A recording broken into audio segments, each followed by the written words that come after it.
पावसाळा लागल्याची सुरुवात आपल्या सर्वांना झालेलीच आहे. पण या पावसासोबत वाराही आल्यामुळे शेवग्याची एक फांदी वाकून गेली होती. आता या झाडाला छान फुलांमुळे शेंगाही लागायला सुरुवात झालेली होती. पण आता ही फांदी तोडायची होती. म्हणून मग आज आपण शेवगाचे फुलं आणि पानांपासून 2 रेसिपी बनवणार आहोत. शेवगाचे बहुगुणी उपयोग आहेत. त्याचा आपल्याला फायदाही खूप आहे. तर आज आपण शेवगाच्या फुलांपासून आणि पानांपासून खूप पौष्टिक अशा 2 रेसिपी बनवणार आहोत. पण त्याआधी जर माझ्या चॅनलला सबस्क्राईब केलं नसेल तर सबस्क्राईब करायला विसरू नका. आता सर्वात आधी तर इथे आपण शेवगाच्या फुलांची भाजी बनवणार आहोत. आता फुलं व्यवस्थित या दांड्यांपासून वेगळे करून घ्यायचे आहेत. किंवा काही जर सुकलेली फुलं असतील तर तेही बाजूला करून फुलं अशी व्यवस्थित निवडून घ्यायची आहेत. हलक्या हाताने सहज जरी काढलं तरी सर्व फुलं निवडून होतात. आता ही फुलं पाण्याने स्वच्छ धुवून घ्यायची आहेत. आता यानंतर कमी गॅसवर एक कढई ठेवून घ्यायची आहे. त्यात तेल टाकायचं आहे. आता हे तेल गरम करून घ्यायचं आहे. आता इथे तेल गरम झालेलं आहे. त्यात जिरं टाकून तडतडू द्यायचं आहे. जिरं छान तडतडलं की त्यात कांदा टाकायचा आहे. आता हा कांदा तेलात परतवून घ्यायचा आहे. साधारण कांद्याचा रंग बदलेपर्यंत परतवून घ्यायचं आहे. आता कांद्याचा रंग थोडा बदललेला दिसतोय.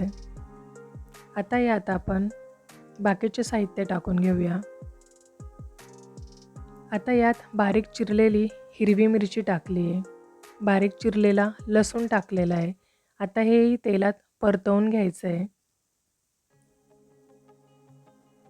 आता हे सर्व छान परतवून झालं की यानंतर यात टोमॅटो टाकायचा आहे.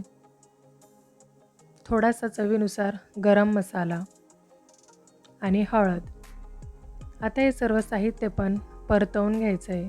आता साधारण टोमॅटो मऊ पडेपर्यंत हे असंच परतवून घ्यायचं आहे.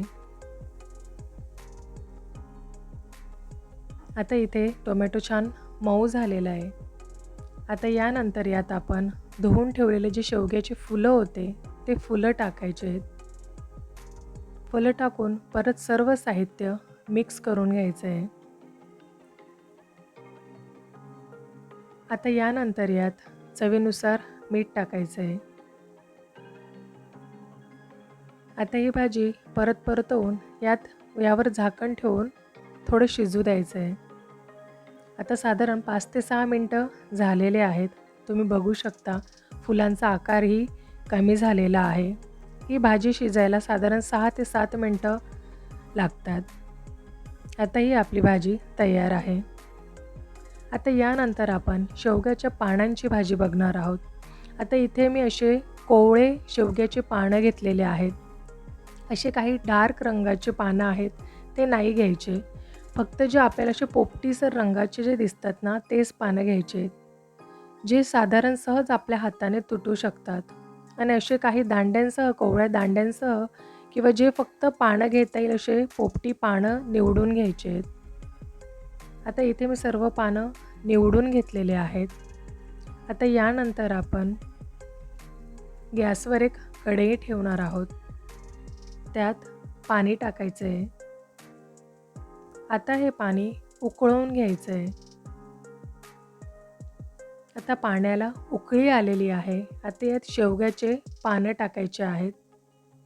आता हे पानं साधारण 3 ते 4 मिनटं उकळत्या पाण्यात असेच ठेवायचे आहेत. आता पानं उकळून झाल्यानंतर हे एका जाळीवर काढून घ्यायचं आहे. जाळीवर काढून झाल्यानंतर हे पानं पूर्णपणे आता गार करून घ्यायचे आहेत. आता पानं छान गार झालेले आहेत. आता हे आपण थोडे सुरीने कट करून घेणार आहोत. कारण आपण काही जे कोवळे दांडे घेतलेले होते ते सुरीने अशा प्रकारे कापून घ्यायचे आहेत. जेणेकरून खाताना असे लांब लांब धागेसारखे वाटत नाही. असेच सर्व पानं कापून घ्यायचे आहेत. कापून झाल्यानंतर हे पानं हलक्या हाताने असे मोकळे करून घ्यायचे आहेत, जेणेकरून त्यांचा लगदा राहणार नाही. आता आपण रेसिपी बघूया.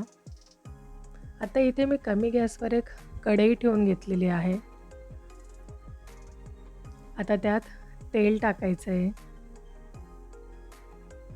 आता हे तेल गरम करून घ्यायचं आहे.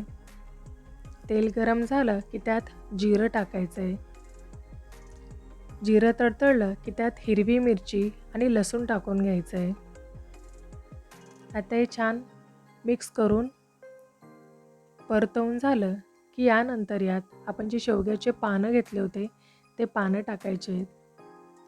मीठ अगदी थोडं टाकायचं आहे चवीनुसार, याला जास्त मीठ नाही लागत. आता हे सर्व छान परतवून घ्यायचं आहे.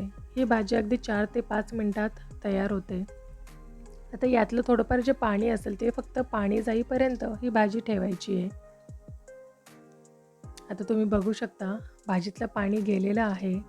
आता गॅस बंद करायचा आहे. आता अशा प्रकारे आपली शेवगाची भाजी आणि शेवग्याच्या फुलांची भाजी तयार आहे. या दोन्हीही रेसिपी तुम्हाला कशा वाटल्या त्या नक्की सांगा आणि ही रेसिपी एकदा नक्की ट्राय करा.